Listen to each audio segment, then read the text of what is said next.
Instagram open பண்ணாலே இந்த Epstein files தான் வருது. காலங்காலமாக அவங்க பண்ணிகிட்டு இருக்காங்க. பாலுங்கிற சைத்தான் வந்து எப்பவுமே இருக்கிறது தான்.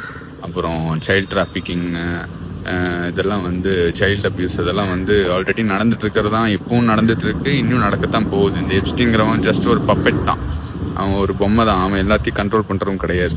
அவனுக்கு ஒரு ஐலாண்டும் காசும் கொடுத்து இதெல்லாம் பண்ண வச்சுருக்காங்க.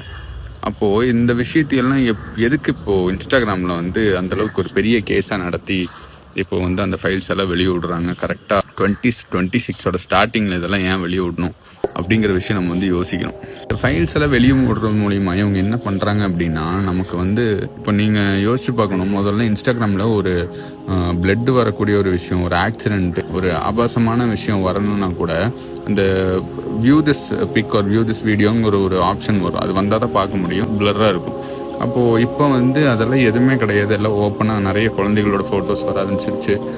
பாலஸ்தீனில் மாஸ் மர்டர் பண்ணாங்க, அதெல்லாம் ஓப்பனாக வந்தது. அப்போ இது மூலிமா அவங்க என்ன பண்ணுறாங்க அப்படின்னா, நமக்கு ரொம்ப சாதாரணமான விஷயமாக்குறாங்க. இந்த உலகத்தில் வந்து இப்படியெல்லாம் நடக்கிறது ரொம்ப சாதாரணமான விஷயந்தான். அதே மாதிரி நீங்கள் எவ்வளோதான் இதுக்கெல்லாம் வந்து எதிர்த்து போராடினாலும் வந்து எதுவுமே யாருனாலையும் பண்ண முடியாது, ஜஸ்டிஸே கிடையாதுங்கிற மாதிரி ஒரு இதை வந்து உருவாக்குறாங்க. நமக்கே நடக்கிற விஷயமெல்லாம் பார்த்தா தெரியுது, தஜ்ஜாலோட வருகை வந்து ரொம்ப நெருக்கமாயிடுச்சு அப்படிங்கிறது. அப்போ நம்ம என்ன ஒரு சேஞ்ச் கொண்டு வரணும்னா நம்ம என்ன பண்ணணும்?